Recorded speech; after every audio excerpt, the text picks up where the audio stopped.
हाँ जी, तो नमस्कार भी सभी को। कैसे हो सारे? उम्मीद करूंगा सब बढ़िया हो गए, स्वस्थ हो गए और मस्त हो गए। अच्छे से चल रही है आप सभी की तैयारी।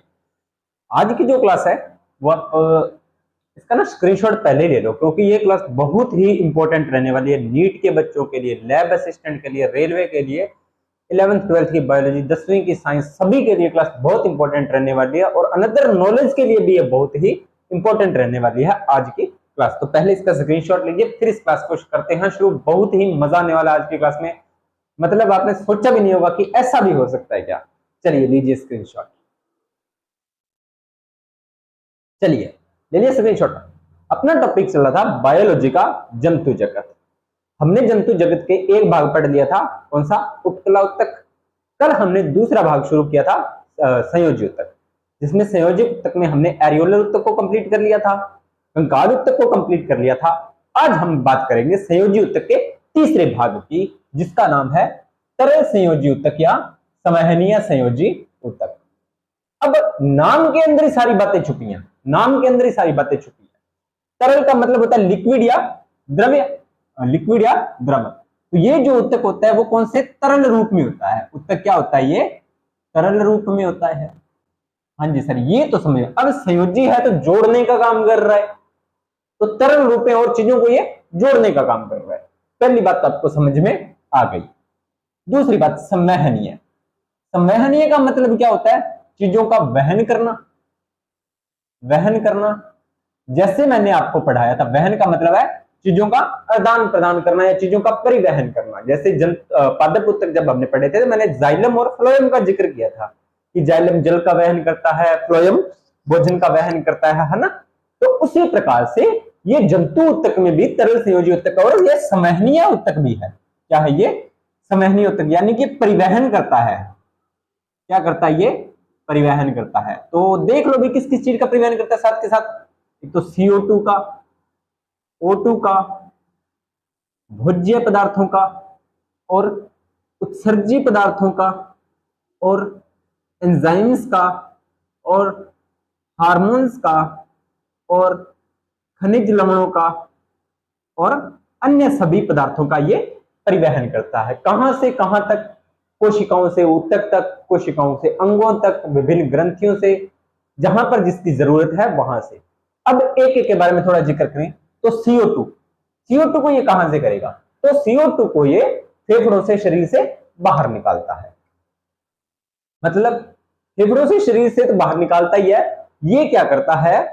कोशिका में जब क्या होता है आपको पता है, कोशिका में होता है श्वसन की अभिक्रिया। तो श्वसन के दौरान जब CO2 का निर्माण होता है, CO2 उत्पाद के रूप में बनती है ATP के साथ, तो उस CO2 को ये लेके आता है रक्त, कहां पर? फेफड़ों, वायु कुपिकाओं के पास। यानी कि कोशिकाओं से वायु कुपिकाओं तक CO2 को कौन लेके आता है? तो आपका रक्त लेके आएगा।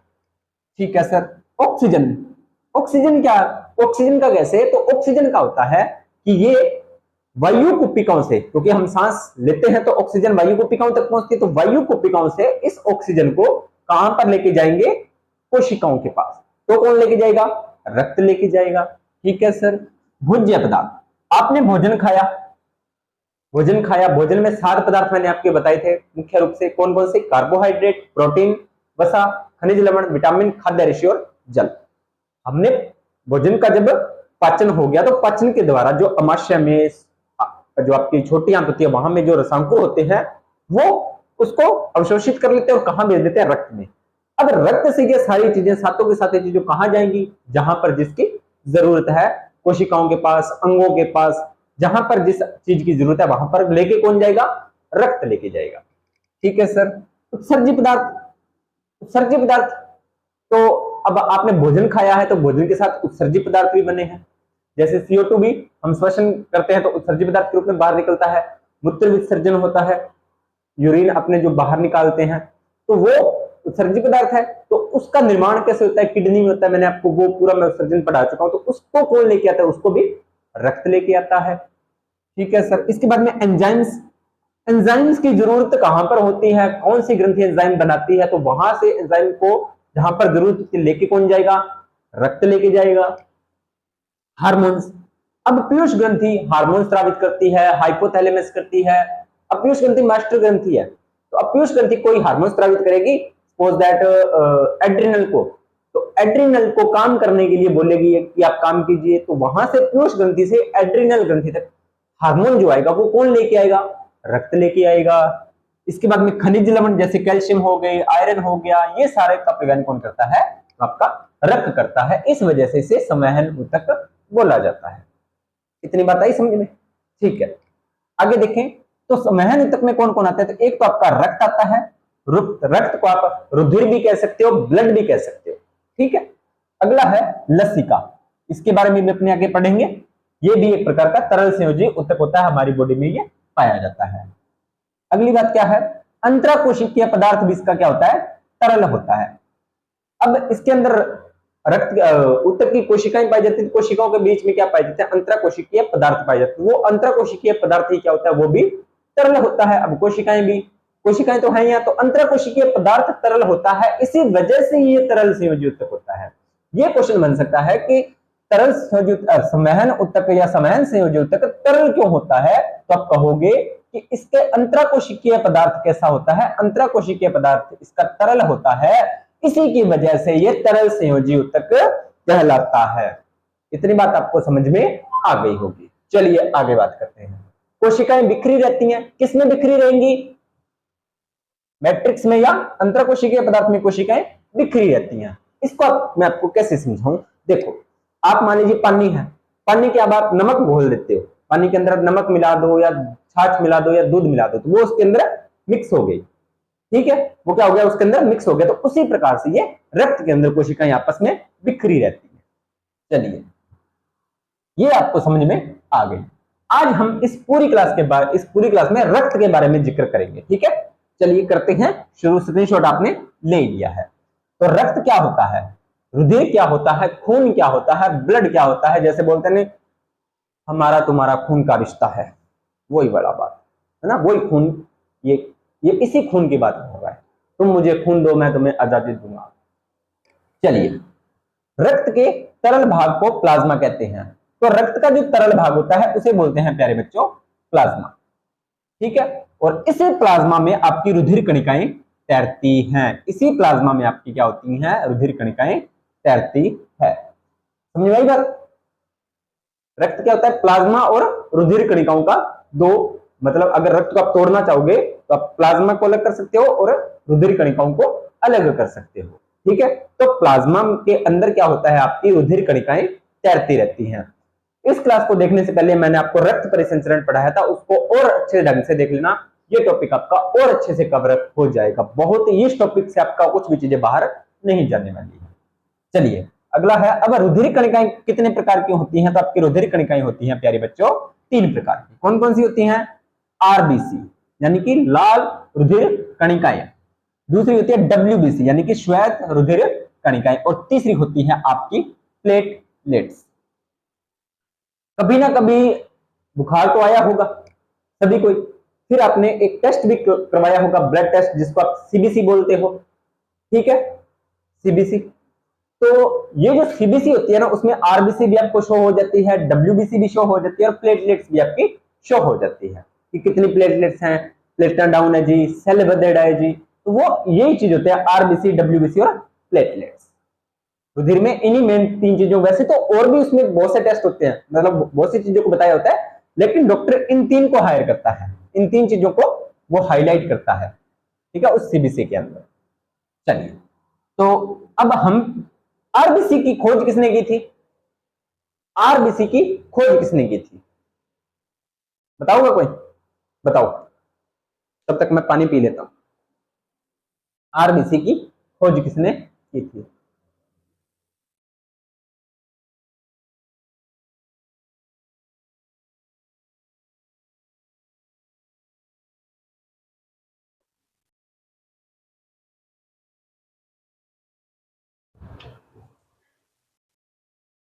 आरबीसी की खोज की थी प्यारे बच्चों एंटोनी वॉन ल्यूवेनहॉक ने।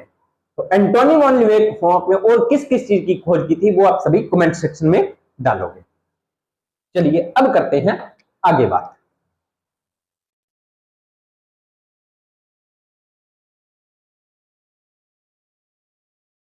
आरबीसी की खोज एंटोनी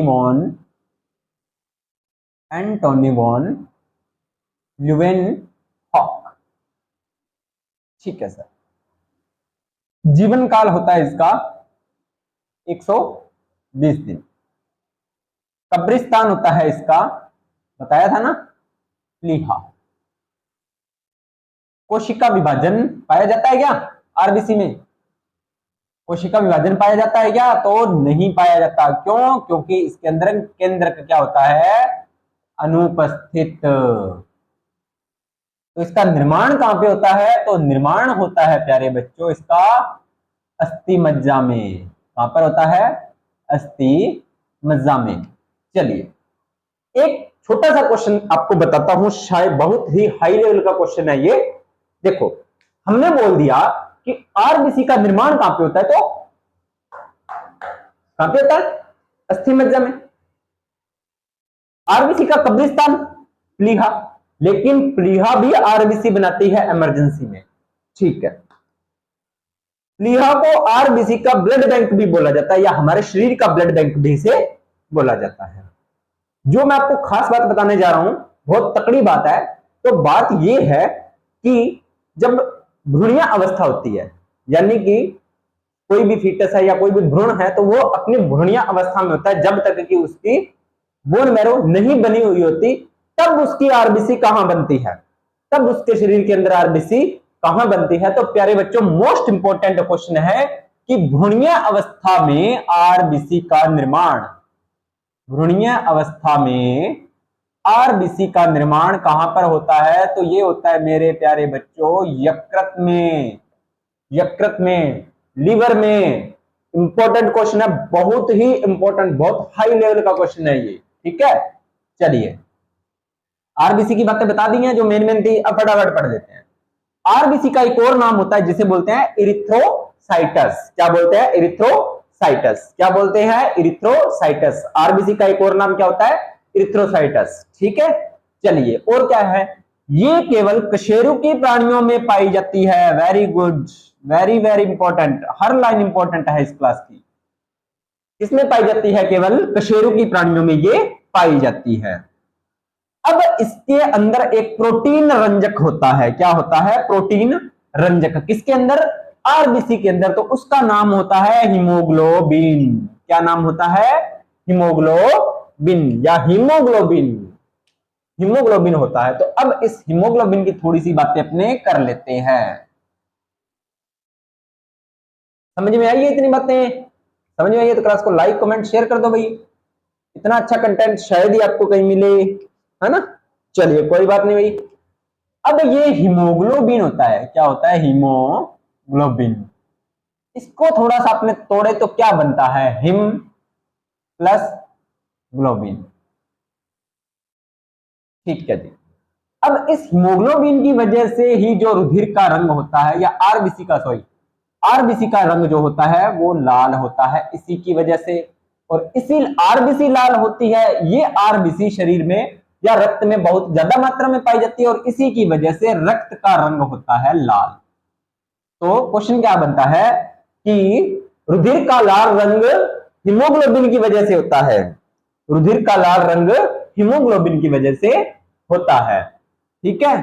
तो प्रोटीन, अब ये ग्लोबिन होता है तो ये इसमें हीमोग्लोबिन में प्रोटीन होता है। क्या होता है प्यारे बच्चों? प्रोटीन। अगर पूछे कि हीमोग्लोबिन में कौन सा प्रोटीन होता है, हीमोग्लोबिन में कौन सा प्रोटीन होता है, तो आप कहोगे ग्लोबिन प्रोटीन। इसकी मात्रा कितनी होती है? तो इसकी मात्रा होती है प्यारे बच्चों 96%। कितनी मात्रा होती है? 96%। हिम होता है एक रंजक। क्या होता है? रंजक। इसकी मात्रा होती है प्यारे बच्चों 4%। क्या होती है? 4%। इस हिम के रंजक के अणु में, हिम के अणु के केंद्र में, यानी कि ये हिम का अणु और इसके केंद्र में आपका पाया जाता है आयरन। क्या पाया जाता है? आयरन। तभी तो बोला जाता है ना कि आयरन क्या करता है? रक्त खून बढ़ाने में आयरन की गोलियां, फोलिक एसिड की गोलियां दी जाती है। क्यों दी जाती हैं? आयरन की मात्रा ज्यादा तो हिम प्रोटीन, सॉरी, हिम की मात्रा ज्यादा होगी, हिम की मात्रा ज्यादा तो ये हीमोग्लोबिन बनाएगा, हीमोग्लोबिन ज्यादा बनाएगा तो आरबीसी ज्यादा बनेगी, आरबीसी ज्यादा बनेगी तो रक्त अपने आप ज्यादा बनेगा। क्लियर? चलिए, ठीक है, अणु के केंद्रक में आयरन की होती है। अब ये अणु को बांधने में, यानी कि ये जो आपका आयरन अणु है ये काम क्या करता है, तो ये O2 को यानी कि ऑक्सीजन को बांधने व मुक्त करने की क्षमता रखता है, बांधने व मुक्त करने की क्षमता। सर ये O2 को बांध देगा क्यों और मुक्त क्यों करेगा? हम पीछे क्या पढ़ के आए हैं कि रक्त क्या काम करता है, चीजों का परिवहन। तो ये हीमोग्लोबिन ही क्या करता है, ऑक्सीजन के साथ जुड़ता है और ऑक्सी हीमोग्लोबिन बनाता है, ऑक्सी हीमोग्लोबिन बनाता है। कैसे बनाता है उस पर थोड़ा सा मैं आपको प्रकाश डाल देता हूं। चलिए, इतनी बातें समझ में आई। चलिए अब देखो होता क्या है, वास्तव में क्या होता है। हमने पढ़ा है कि जो हिम अणु होता है ये है आपका हिम अणु, इसके केंद्रक में पाया जाता है आयरन। तो ये हिम अणु क्या काम करता है, O2 को बांधता है, O2 को बांधने और तोड़ने का, बांधने का और तोड़ने की क्षमता ये रखता है। तो अब ये हिम किस में पाया जाता है, हीमोग्लोबिन में। तो अब हीमोग्लोबिन किस में पाया जाता है, आरबीसी में। आरबीसी किसका भाग है, रक्त का। रक्त क्या काम करता है, तो ये परिवहन का काम करता है। ठीक है, अब देखो होता क्या है, ये है कोई भी एक कोशिका और ये है हमारी वायु कुपिका। वायु कुपिका, जब हमने श्वसन मतलब सांस लिया तब ऑक्सीजन हमारे शरीर के अंदर आ गई, यहां पर पड़ी है आपकी ऑक्सीजन। ऑक्सीजन हमें क्यों चाहिए, क्योंकि हमने ग्लूकोज को तोड़ना है, एनर्जी बनानी है। यह मैं श्वसन में आपको पढ़ा चुका हूं। तो ये ऑक्सीजन, ये सेल अब बीच में काम करता है रक्त परिवहन का। तो रक्त के पास होती है Hb, आरबीसी Hb है। तो ये Hb के अंदर होता है आयरन अणु। ये आयरन अणु इस ऑक्सीजन के साथ जुड़ जाता है, जुड़कर बन जाता है HbO2। इसे बोलते हैं ऑक्सी हीमोग्लोबिन, ऑक्सी हीमोग्लोबिन। ये ऑक्सी हीमोग्लोबिन गहरे लाल रंग का होता है। कैसे रंग का होता है, गहरे लाल रंग का होता है। और क्या होता है, ये एक अस्थायी यौगिक होता है, अस्थायी यौगिक, यानी कि यौगिक स्थायी नहीं होता, कुछ ही समय बाद में ये टूट जाएगा। ठीक है, तो अस्थायी यौगिक होता है ये। इसी HbO2 की वजह से ही रक्त का कलर लाल होता है। वास्तविकता ये है, वास्तविकता ये है। वैसे हीमोग्लोबिन का कलर होता है वो बैंगनी होता है। ठीक है, इसमें शो नहीं किया, लेकिन आप 12th क्लास के पढ़ोगे तो उसमें बैंगनी कलर दिया हुआ है। अब ये Hb इसके साथ जुड़ गया, ये बना लिया HbO2 रक्त के अंदर, और इसी वजह से रक्त लाल होता है। अब यहां पर सेल है, तो इस सेल के अंदर ये O2 तो छोड़ देगा, यहां पर CO2 पड़ी है, इसको उठा लेगा और वापस यहां पर ले आएगा। इस तरीके से ये काम करता है। समझ में आई? ये मैंने स्पीड में इसलिए बताया क्योंकि जब मैंने आपको श्वसन वाला टॉपिक पढ़ाया था तो मैं आपको ये डीपली करवा चुका था। ठीक है, तो आप बोल रहे हो कि हमारे लिए कोई काम नहीं करता, हमारे लिए कोई नहीं सोचता, तो आपके लिए ये Hb सोच रहा है भाई। जिसका कोई नहीं होता उसकी आरबीसी, डब्ल्यूबीसी, प्लेटलेट्स होती है ना। चलिए, तो ये हीमोग्लोबिन O2 को शोधित कर गहरे लाल रंग के ऑक्सी हीमोग्लोबिन नामक अस्थायी यौगिक में बनता है, और यह विखंडित होकर O2 शरीर के विभिन्न भागों में जाती है, CO2 को वापस लाती है। बता दिया, ये बात लिखी हुई है। अब आरबीसी में क्या होता है, केंद्रक का पूर्ण रूप से अभाव। अभी मैंने बता दिया था क्या होता है, केंद्रक का पूर्ण रूप से अभाव होता है। लेकिन इसका भी अपवाद है। लो, सिर्फ केमिस्ट्री के तो अपवाद सुने थे, अब बायोलॉजी में भी अपवाद आने लग गए भाई, क्या करें, पढ़ना पड़ेगा। तो जो ऊंट होता है, कैमल ऊंट होता है, तो ऊंट की आरबीसी में केंद्रक की उपस्थिति देखी गई है। स्टार लगा लो, क्वेश्चन पूछा गया है भाई। ऊंट की आरबीसी में, ऊंट की आरबीसी के केंद्रक, ऊंट की आरबीसी में केंद्रक पाया जाता है। ऊंट की आरबीसी में केंद्रक पाया जाता है। इसका निर्माण कहां पे होता है आरबीसी का, तो अस्थि मज्जा में, बता दिया। ठीक है, तो आरबीसी अपनी होती है यहां पर कंप्लीट। आरबीसी को मैंने अच्छे से आपको समझा दिया है। चलिए, अब अगली कोशिका कौन सी है, अगली सर है हमारी WBC। कौन सी है, WBC। चलिए अब WBC की थोड़ी सी बातें कर लेते हैं।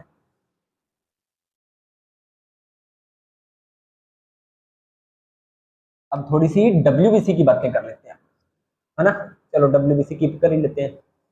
WBC का नाम क्या होता है? श्वेत रुधिर कणिकाएं, व्हाइट ब्लड सेल्स, श्वेत रुधिर कणिकाएं। इसका नाम होता है ल्यूकोसाइटस। क्या नाम होता है? ल्यूकोसाइटस। वैसे ये क्लास पीछे मैं करवा चुका हूं कंप्लीट, लेकिन दोबारा करवाने में क्या जाता है, करवा देते हैं, क्योंकि उत्तक पढ़ रहे हैं तो उत्तक के अंदर दोबारा करवा देने में कोई परेशानी नहीं है ना, कोई बात नहीं, एक दो क्लासों की बात है, आपको समझ में आना चाहिए। अब देखो, आपने एक नाम सुना होगा, कौन सा नाम सर? ल्यूकेमिया। एक बीमारी होती है ल्यूकेमिया, इसे ब्लड कैंसर भी बोला जाता है। कहते हैं कि इसका कोई इलाज नहीं है, इसका कोई इलाज नहीं है ब्लड कैंसर का। वैसे देखा जाए तो नहीं भी है, क्योंकि मिडिल क्लास फैमिली के लिए पॉसिबल ही नहीं है। मिडिल क्लास फैमिली होती है उसके लिए इसका ट्रीटमेंट पॉसिबल ही नहीं है, ठीक है। लेकिन अगर कोई बहुत पैसे वाला है तो इसका संभावना बन सकती है। कैसे? अगर किसी को ये है तो नॉर्मल हॉस्पिटल में तो ऐसे होंगे नहीं ट्रीटमेंट, पूरी की पूरी बॉडी की बोन मैरो ट्रांसप्लांट करवा दी, पूरी की पूरी बॉडी की बोन मैरो ट्रांसप्लांट हो जाती है, तब इस कैंसर का उपचार हो सकता है, तब इस कैंसर का उपचार हो सकता है, ठीक है।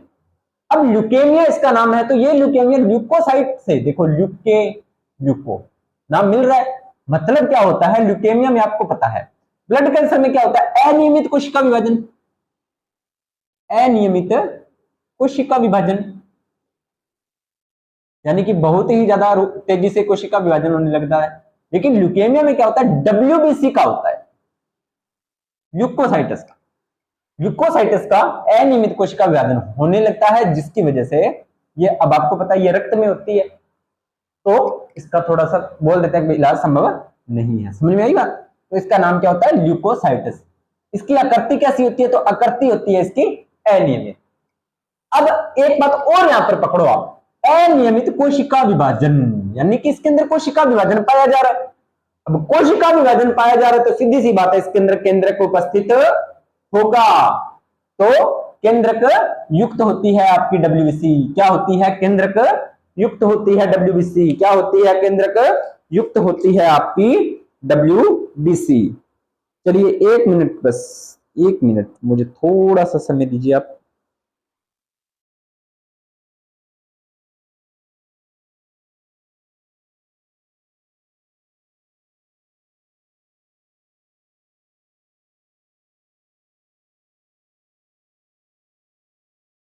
चलिए अब केंद्र की, अब व्हाइट ब्लड सेल, चीजों को नाम से, अगर आप चीज को चीज से कनेक्ट करोगे ना, पढ़ने में मजा बहुत आता है। व्हाइट ब्लड सेल्स तो हीमोग्लोबिन रहित, यानी कि इसके अंदर हीमोग्लोबिन नहीं पाया जाता। अब हीमोग्लोबिन नहीं पाया जा रहा तो फिर ये व्हाइट ब्लड सेल्स ही होती है भाई। इसकी संख्या होती है आरबीसी की अपेक्षा बहुत कम होती है भाई, आरबीसी की अपेक्षा बहुत कम होती है। आपके लिए मैं क्वेश्चन छोड़ रहा हूं कि आरबीसी अनुपात WBC, कमेंट सेक्शन में आप डाल देना कि कितनी आरबीसी पर एक WBC होती है, ठीक है। 5 से 9000 तक MM की क्यूब, मिलीमीटर क्यूब, प्रति मिलीमीटर क्यूब में 5 से 9000 आपकी WBC होती है, ठीक है। कुछ सूक्ष्म कणों की उपस्थिति के आधार पर WBC को 2 भागों में बांटा गया है, ठीक है। तो पहला है प्रकार आपका ग्रेनुलोसाइटस। अब उस कण का नाम नहीं बताया भाई, कौन से सूक्ष्म कण है, ठीक है। तो अगर उसमें सूक्ष्म कण उपस्थित हैं तो उसे बोलते हैं ग्रेनुलोसाइट, और अगर जिसमें कण उपस्थित नहीं होते उसे बोलते हैं एग्रेनुलोसाइटस।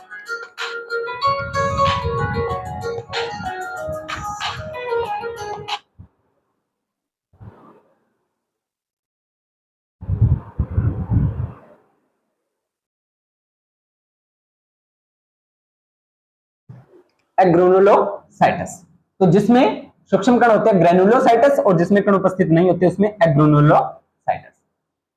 ग्रेनुलोसाइटस में 3 प्रकार की कोशिकाएं होती हैं, एक होती है न्यूट्रोफिल, दूसरी होती है इसियोनोफिल और तीसरी होती है बेसोफिल्स।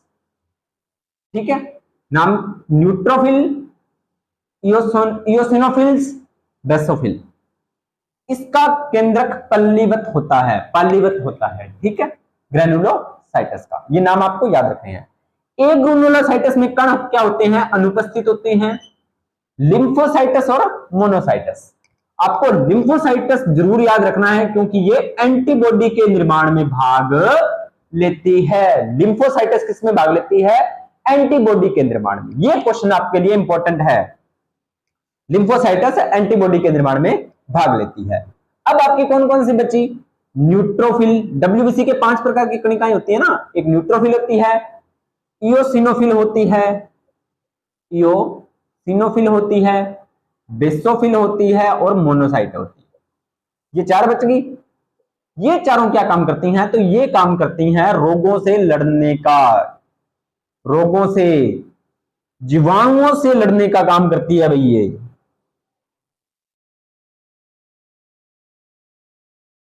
आप बोल रहे हो हमारे लिए, हम खुद से खुद लड़ रहे हैं, ये लड़ रहे हैं। अरे आप अकेले नहीं हो, आप अकेले, अपने आप को कभी अकेला मत समझो। आपके लिए आपके डब्ल्यूबीसी आपके साथ के बाहरी कारकों से लड़ रही है। जब आपकी डब्ल्यूबीसी हार नहीं मान रही तो आप क्यों हार मान रहे हो? जब आपके लिए आपकी डब्ल्यूबीसी काम कर रही है, अगर आपके लिए कोई नहीं लड़ रहा ना, आपके लिए आप खुद लड़ रहे हो, तो आपके साथ साथ आपकी डब्ल्यूबीसी आपके लिए लड़ रही है। आपकी डब्ल्यूबीसी आपके साथ है, मरते दम तक आपके साथ नहीं छोड़ेगी ये। ठीक है, तो डब्ल्यूबीसी आपके साथ है। ठीक है, जिसका कोई नहीं होता उसकी डब्ल्यूबीसी होती है, और सभी की डब्ल्यूबीसी होती है। आपके लिए आपकी डब्ल्यूबीसी लड़ रही है, याद रखो इस बात को। ठीक है, इसे शरीर का सैनिक भी कहते हैं। ठीक है, या सेना भी कहते हैं शरीर की, क्योंकि ये रोगों से लड़ने के लिए क्षमता प्रोवाइड करती है हमें।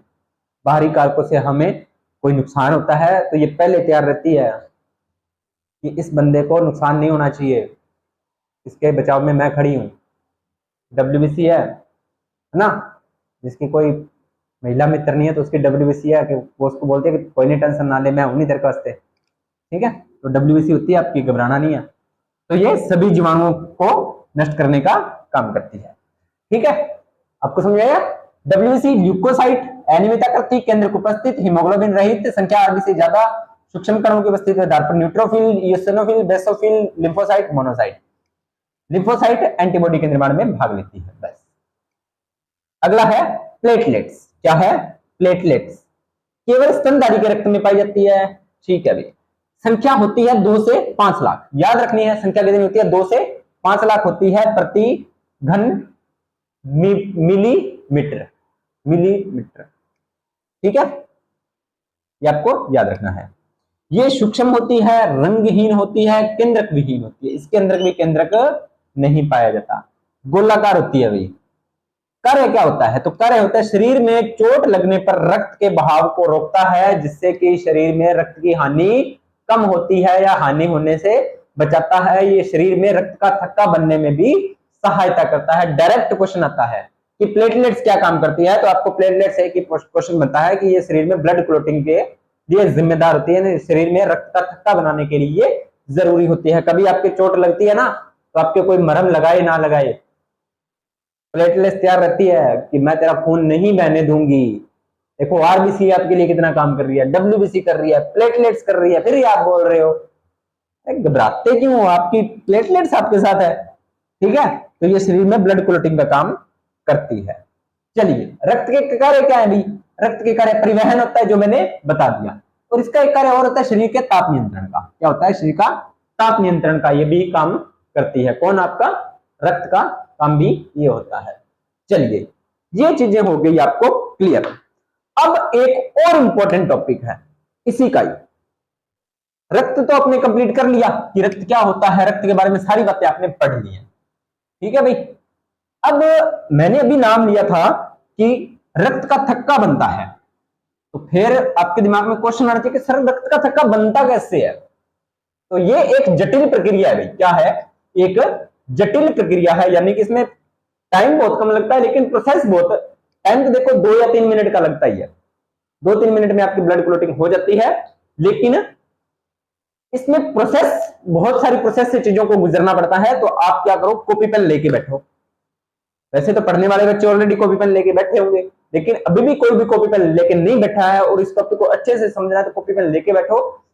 बार बार पढ़ने से अच्छा एक बार में पढ़ के काम में बैठ जाओ बस। चलिए करते हैं शुरू। ब्लड क्लॉटिंग में होता क्या है, मान लीजिए आपके कहीं ना कहीं चोट लग गई शरीर पे, आपके चोट लगी, तो चोट लगने से क्या होता है, चोट लगने से क्या होता है, खून आता है, रक्त का बहाव होता है। अब खेल शुरू होता है रक्त के बहाव से, कटे हुए भाग से रक्त का बहाव होता है। लो जी, अब यहां से रक्त निकल रहा है, रक्त निकल रहा है, रक्त निकल रहा है। अब ये निकला हुआ रक्त वायु के संपर्क में आएगा, क्योंकि बाहर तो वायु है, वायु के संपर्क में आता है। किसके संपर्क में आता है, ये वायु के संपर्क में आता है। वायु के संपर्क में आते ही क्या होता है, ये रक्त वायु के संपर्क में आया, वायु के संपर्क में आता है, रक्त में एक उपस्थित होता है थ्रोम्बोसाइट। क्या होता है, थ्रोम्बोसाइट होती है रक्त में, क्या होती है, थ्रोम्बोसाइट। अब ये थ्रोम्बोसाइट टूटने लग जाएगी, थ्रोम्बोसाइट क्या होती, टूटने लग जाएगी, थ्रोम्बोसाइट टूटने लग जाएगी। लो जी, पहले क्या हुआ, रक्त का बहाव हुआ, वायु के संपर्क में आया, और जैसे ही वायु के संपर्क में आती है तो इस रक्त के अंदर जो थ्रोम्बोसाइट थी वो टूटने लग जाएगी। जैसे ही थ्रोम्बोसाइट टूटेगी तो वो एक विशिष्ट रासायनिक पदार्थ का मुक्त करेगी। थ्रोम्बोसाइट टूटी तो उसने क्या हुआ, एक विशिष्ट रासायनिक पदार्थ को भी मुक्त कर दिया, चलो गई। ठीक है, क्या हुआ, पहले रक्त का स्त्रावण हो रहा होता है, तो रक्त का स्त्रावण होता है तो वो वायु के संपर्क में आता है। जैसे ही वायु के संपर्क में आता है तो रक्त में उपस्थित थ्रोम्बोसाइट टूटने लगती है। थ्रोम्बोसाइटस के टूटने से क्या होता है, एक विशिष्ट रासायनिक पदार्थ का निर्माण होता है। अब ये विशिष्ट रासायनिक पदार्थ किससे क्रिया करता है, ये विशिष्ट रासायनिक पदार्थ क्रिया करता है रुधिर के प्रोटीन से क्रिया करता है। रुधिर में जो प्रोटीन उपस्थित होता है उससे ये आपस में रिएक्शंस करता है, ये आपस में क्या करता है, इससे रिएक्शंस करता है। और ये रिएक्शंस करने के बाद में एक पदार्थ बनता है जिसका नाम होता है थ्रोम्बोप्लास्टिन। क्या नाम होता है, थ्रोम्बोप्लास्टिन। क्या नाम होता है, थ्रोम्बोप्लास्टिन। थ्रोम्बोप्लास्टिन हो गया। अब ये थ्रोम्बोप्लास्टिन क्या करता है, दोबारा से रिपीट करता जाऊं मैं साथ के साथ में, रक्त का बहाव हुआ, अब ये बहा हुआ रक्त वायु के संपर्क में आया, तो वायु के संपर्क में आते ही रक्त में जो थ्रोम्बोसाइट था वो टूट गया, जिससे एक विशिष्ट रासायनिक पदार्थ मुक्त हुआ। अब ये विशिष्ट रासायनिक पदार्थ अभिक्रिया किसके साथ क्रिया करता है, तो रक्त में जो मौजूद प्रोटीन होता है उस प्रोटीन से क्रिया करता है और एक और रासायनिक पदार्थ बनाता है जिसका नाम होता है थ्रोम्बोप्लास्टिन। अब ये थ्रोम्बोप्लास्टिन किससे क्रिया करता है, तो रुधिर में जो कैल्शियम के आयन होते हैं, रुधिर में जो कैल्शियम के आयन होते हैं, यानी कि कैल्शियम के आयन और किससे विक्रिया करता है, तो और ट्रिप्टेज एंजाइम, ट्रिप्टेज एंजाइम से ये रिएक्शंस करेगा, इससे आपस में क्रिया करेगा। अब इससे क्रिया करने के बाद में ये निष्क्रिय प्रोथ्रोम्बिन को सक्रिय थ्रोम्बिन में बदल जाएगा। निष्क्रिय जो प्रोथ्रोम्बिन था उसको रिएक्शंस होगी, इसकी वजह से क्या होगा, निष्क्रिय प्रोथ्रोम्बिन, निष्क्रिय प्रोथ्रोम्बिन किसमें बदल जाएगा, ये आपका सक्रिय थ्रोम्बिन में बदल जाएगा, सक्रिय थ्रोम्बिन में बदल जाएगा। किसमें बदल जाएगा, सक्रिय थ्रोम्बिन में बदल जाएगा। सक्रिय थ्रोम्बिन में बदला। अब ये सक्रिय थ्रोम्बिन किससे विक्रिया करेगा, ये सक्रिय थ्रोम्बिन किससे विक्रिया करेगा, ये सक्रिय थ्रोम्बिन विक्रिया करता है रुधिर के प्रोटीन, रुधिर के अंदर एक और प्रोटीन होता है जिसका नाम होता है फाइब्रिनोजन, फाइब्रिनोजन। अब देखो फाइब्री का मतलब, फाइब्रिक का याद करने के लिए बता रहा हूं, ये फाइब्री है, इसका मतलब फाइबर से जोड़ो। फाइबर का मतलब क्या होता है, तंतु, रेशे, धागे। ठीक है, तो ये क्या करता है, प्रोथ्रोम्बिन फाइब्रिनोजन से क्रिया करता है और फाइब्रिन का बना लेता है, क्या बना लेता है, फाइब्रिन बना लेता है। ठीक है, थ्रोम्बिन में बदलता है, थ्रोम्बिन में बदला, फाइब्रिनोजन से इसने अभिक्रिया की और ये इसने बना लिया फाइब्रिन। क्या बना लिया, फाइब्रिन। कंफ्यूज मत होना, मुझे बताया आप यहां पर कंफ्यूज हो गए, दोबारा से करते हैं इसको। चोट लगी, रक्त का बहाव हुआ, जैसे ही रक्त का बहाव हुआ तो वो रक्त क्या होता है, शरीर से बाहर निकलता है। शरीर से बाहर वायुमंडल में वायु है, वो वायु के संपर्क में आया, वायु के संपर्क में आया तो रक्त में एक पदार्थ होता है थ्रोम्बोसाइटस। ये थ्रोम्बोसाइटस टूटने लगती है। थ्रोम्बोसाइटस टूटने से एक रासायनिक पदार्थ भी मुक्त होता है। अब ये रासायनिक पदार्थ मुक्त हुआ तो अब ये कुछ ना कुछ मुक्त हुआ है, तो ऐसे खाली तो हुआ नहीं, कुछ ना कुछ तो ये काम करेगा। तो ये क्या करता है, ये रुधिर में प्रोटीन से क्रिया करता है। किससे क्रिया करता है, रुधिर में प्रोटीन से क्रिया करता है, जिससे बन जाता है थ्रोम्बोप्लास्टिन। क्या बन जाता है, थ्रोम्बोप्लास्टिन बन गया। अब ये थ्रोम्बोप्लास्टिन करता है किससे भी क्रिया, रुधिर में कैल्शियम आयन होते हैं उनसे और ट्रिप्टेज एंजाइम्स के साथ ये क्रिया करता है, जिससे क्या होता है, निष्क्रिय जो अब ये आपस में जब क्रिया करते हैं तो निष्क्रिय जो प्रोथ्रोम्बिन होता है, निष्क्रिय प्रोथ्रोम्बिन होता है रुधिर में, वो सक्रिय थ्रोम्बिन में बदल जाता है। किसमें बदल जाता है, सक्रिय थ्रोम्बिन में बदल जाता है। अब ये सक्रिय थ्रोम्बिन किससे विक्रिया करता है, तो रुधिर में एक प्रोटीन होता है जिसका नाम होता है फाइब्रिनोजन। क्या नाम होता है, फाइब्रिनोजन। थ्रोम्बिन और फाइब्रिनोजन आपस में क्रिया करते हैं और वो बना लेते हैं फाइब्रिन। क्या बना लेते हैं, फाइब्रिन। अब ये फाइब्रिन क्या होते हैं, बारीक व कोमल तंतु जाल बनाते हैं। ये फाइब्रिन क्या होते हैं, बिल्कुल ही महीन होते हैं, बिल्कुल ही बारीक, एक जाल सा बना लेते हैं। और इसी जाल में क्या होता है आपकी, इसी जाल में क्या होती है, आरबीसी फंस जाती है। अब आगे जाल बन गया, स्किन के ऊपर एक जाल बन गया, लेकिन पीछे से आरबीसी आ रही है तो वो आरबीसी क्या होती है, उसमें फंस जाती है। आरबीसी फंस गई तो उसके ऊपर एक लेयर बन जाती है। लेयर बन जाती है तो जो पीछे से ब्लड आ रहा होता है वो ब्लड आना बंद हो जाता है, यानी कि रुधिर का थक्का बन जाता है। रुधिर का थक्का तो बन जाता है, लेकिन उसके साथ साथ आपने देखा होगा उसके ऊपर एक लसलसा पीला कुछ ना कुछ द्रव्य निकलता रहता है। वो क्या होता है, वो होता है सीरम। रुधिर में जो सीरम होता है। अब सीरम का थक्का नहीं बनता, सीरम का थक्का नहीं बनता। क्यों नहीं बनता, क्योंकि सीरम में फिब्रिनोजन नहीं होता है। सीरम में क्या होता है, फाइब्रिनोजन नहीं होता। मतलब रुधिर में थक्का बनने के लिए कौन जिम्मेदार है, फाइब्रिनोजन मुख्य रूप से जिम्मेदार है। चलिए, ये आपको समझ में आ गया होगा।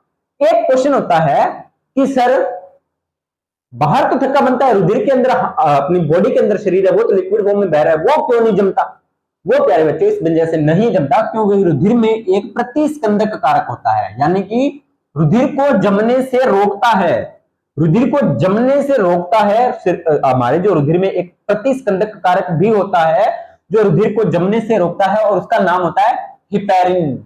रुधिर में प्रतिस्कंदक कारक हिपैरिन। पूछा गया क्वेश्चन, इंपॉर्टेंट लगा लेना। मैं आज इस क्लास में कोई भी बात आपको ये नहीं बताऊंगा कि ये इंपॉर्टेंट है, पूरी की पूरी क्लास आपके लिए इंपॉर्टेंट है, कहीं से कुछ भी पूछ सकता है, बहुत इंपॉर्टेंट क्लास है ये, ठीक है। अब हिपैरिन क्या होता है, तो प्रोथ्रोम्बिन के उत्प्रेरण को रोकता है। ये प्रोथ्रोम्बिन के उत्प्रेरण को ये रोक देता है, ठीक है, इस वजह से नहीं होता है। चलिए, यहां पर अपने रुधिर का थक्का भी आपको समझ में आ गया है। एक बार फटाफट रिवाइज कर देता हूं। क्या होता है, कटे हुए भाग से रक्त का स्राव होता है, वायु के संपर्क में आता है, थ्रोम्बोसाइटस टूटता है, रासायनिक पदार्थ मुक्त होता है, प्रोटीन से विक्रिया होती है, थ्रोम्बोप्लास्टिन बनता है। ये थ्रोम्बोप्लास्टिन कैल्शियम और ट्रिप्टेज एंजाइम से क्रिया करता है, जिससे निष्क्रिय प्रोथ्रोम्बिन थ्रोम्बिन में बदल जाता है। अब ये रक्त के प्रोटीन फाइब्रिनोजन से विक्रिया करता है, फाइब्रिन का निर्माण करता है जो एक बारीक व कोमल जाल बनाते हैं, जिससे जाल में आरबीसी फंस जाती है और इससे रुधिर का थक्का बनता है। बस, रुधिर का थक्का कंप्लीट। और यहां पर अपना रक्त और रक्त का स्पंदन, रक्त के कार्य हमने कंप्लीट कर लिए हैं। तो उम्मीद करता हूं आपको ये क्लास अच्छी लगी होगी, और अच्छी क्या, बहुत ही अच्छी। इस क्लास को मैंने पूरा डेडिकेशन के साथ आपको पढ़ाया है, ठीक है। तो उम्मीद करता हूं आपको ये क्लास अच्छी लगी होगी। क्लास अच्छी लगी हो तो वीडियो को लाइक करना, शेयर करना, कमेंट करना और चैनल को कर लेना सब्सक्राइब। मिलते हैं, इसी क्लास को आगे कंटिन्यू करेंगे। एक भाग और है इसका जिसमें मैं आपको रक्त समूह है भी बताऊंगा कि कैसे कौन से रक्त समूह होते हैं, कौन सा सर्वाग्राही, कौन सा सर्वदाता। वैसे तो इसकी क्लास हो चुकी है, लेकिन हमने फिर कराएंगे इस क्लास को, क्योंकि इसके 2 टॉपिक बनते हैं, ठीक है। तो उम्मीद करता हूं आपको अच्छी लगी क्लास। अगर अच्छी लगी तो वीडियो को लाइक, शेयर, कमेंट और चैनल को सब्सक्राइब करना। मिलते हैं नेक्स्ट वीडियो और नए टॉपिक के साथ, तब तक आप सभी का धन्यवाद।